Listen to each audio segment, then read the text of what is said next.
আপনি কি জানেন আমাদের এই পৃথিবী ছাড়িয়ে মহাকাশের গভীরে লুকিয়ে আছে এক বিশাল সোনার ভান্ডার? হ্যাঁ, এই গল্প কোনো কল্পবিজ্ঞান নয়, এটি বাস্তব বিজ্ঞান, বাস্তব গবেষণা, যেখানে বিজ্ঞানী ও ধনকুবেররা খুঁজে বেড়াচ্ছেন মহাকাশের খনি। চলুন আজ আমরা বেরিয়ে পড়ি এক রোমাঞ্চকর অভিযানে, মহাকাশে সোনার সন্ধানে।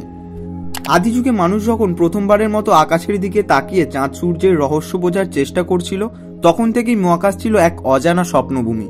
কিন্তু আজ 21 শতাব্দীতে সেই স্বপ্ন বাস্তবে রূপ নিচ্ছে। বর্তমানে বিজ্ঞানীরা বলছেন পৃথিবীর বাইরে এমন অনেক গ্রহাণু বা অ্যাস্টেরয়েড রয়েছে যেগুলোর ভেতরে লুকিয়ে আছে অনেক টন সোনা, প্ল্যাটিনাম, রেডিয়াম, এমনকি মূল্যবান হীরা পর্যন্ত। একটি গ্রহাণুর নাম শুনুন, 16 সাইকি। নাসার অনুসন্ধানে দেখা গেছে এই একটি গ্রহাণুর ধাতব উপাদান যদি পৃথিবীতে নিয়ে আসা যায় তবে তার মূল্য হতে পারে 10,000 কোয়াড্রিলিয়ন ডলার, যা পৃথিবীর মোট অর্থনৈতিক মূল্যের চেয়েও বেশি। এই 16 সাইকি গ্রহাণুটি অবস্থিত মঙ্গল ও বৃহস্পতির কক্ষপথের মাঝে। এটি প্রায় 227 কিলোমিটার প্রশস্ত, পুরো নিউ ইয়র্ক শহরের চেয়েও বড়। নাসা 2029 সালে এর উদ্দেশ্যে পাঠাচ্ছে একটি স্পেস মিশন, নাম সাইকি মিশন। এই মিশনের লক্ষ্য শুধু গবেষণা নয়, বরং ভবিষ্যতের মহাকাশ খনি গড়ে তোলার প্রথম ধাপ। এছাড়াও রয়েছে ইরোস, বেন্নু, রিউগু গ্রহাণু, যেগুলিতে সোনাসহ বিভিন্ন মূল্যবান ধাতুর সন্ধান মিলেছে। জাপানের হায়াবুসা 2 মিশন এবং নাসার ওসিরিস REX ইতিমধ্যেই গ্রহাণু থেকে ধূলিকণা নিয়ে এসেছে পৃথিবীতে। এই নমুনা বিশ্লেষণে স্পষ্ট হয়েছে মহাকাশের ধূলিও হতে পারে বহু মূল্যবান ধাতুতে ভরপুর। এখন প্রশ্ন হলো, এই বিপুল সম্পদ আসলে কাদের হবে? এখনো পর্যন্ত কোনো দেশ বা ব্যক্তি মহাকাশের গ্রহাণুর ওপর মালিকানা দাবি করতে পারে না, তবে অনেকেই চেষ্টা করেছে সেই নিয়ন্ত্রণ কায়েম করতে। বিশ্বের শীর্ষ ধনকুবেররা যেমন এলন মাস্ক, জেফ বেজস ও রিচার্ড ব্র্যানসন ইতিমধ্যে মহাকাশ খনি প্রকল্পে বিনিয়োগ শুরু করেছেন। 2012 সালে একটি কোম্পানি গঠিত হয়, প্ল্যানেটরি রিসোর্স, যার লক্ষ্য ছিল গ্রহাণু খনন করে ধাতু উত্তোলন। এরপর আসে ডিপ স্পেস ইন্ডাস্ট্রিজ। যদিও এই কোম্পানিগুলো এখনো বাণিজ্যিক সাফল্যে পৌঁছাতে পারেনি, কিন্তু রাস্তাটা তারাই তৈরি করছে।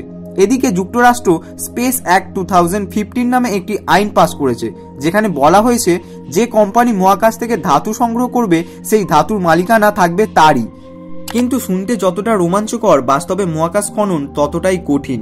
প্রথমত আমাদের প্রয়োজন স্বয়ংক্রিয় খনন যন্ত্র, মহাকাশে কাজ করতে সক্ষম রোবট, অত্যন্ত নির্ভুল নেভিগেশন সিস্টেম। এরপর রয়েছে খরচের বিষয়। একটি স্পেস মিশনের ব্যয় হতে পারে $100 কোটি। সবচেয়ে বড় চ্যালেঞ্জ হলো এই ধাতু পৃথিবীতে কিভাবে আনা হবে।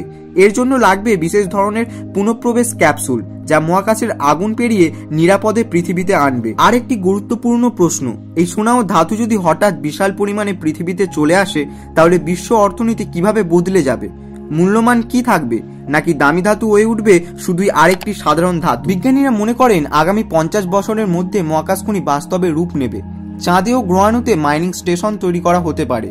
এই ধাতুগুলো শুধু আর্থিক সম্পদ নয়, ভবিষ্যতের মহাকাশ কলোনি গড়ার জন্য প্রয়োজনীয় উপাদান হিসেবেও ব্যবহৃত হবে। চাঁদের মাটিতে রয়েছে Helium-3, যা দিয়ে ভবিষ্যতের ফিউশন রিঅ্যাক্টর চালানো যাবে। মঙ্গল গ্রহের মাটিতেও রয়েছে লোহার প্রচুর খনি। তাই বলা যায় মহাকাশ শুধু গবেষণার জন্য নয়, এখন এটি সম্পদের উৎসও। তবে এই সম্পদ ব্যবহারে চাই জ্ঞান, নৈতিকতা ও আন্তর্জাতিক নিয়ন্ত্রণ, না হলে আবারও জন্ম নিতে পারে নতুন উপনিবেশবাদ। শুধু এবার সেটা হবে পৃথিবীর বাইরে। তো বন্ধুরা, কি মনে হয় আপনাদের, এই মহাকাশের সোনার ভান্ডার কি মানুষকে আরো উন্নত করবে, নাকি লোভ ও দখলের লড়াইয়ে ফেলে দেবে? আপনার মতামত কমেন্টে জানান। আর যদি ভিডিওটি ভালো লেগে থাকে তাহলে লাইক দিন, সাবস্ক্রাইব করুন আর শেয়ার করুন বন্ধুদের সঙ্গে।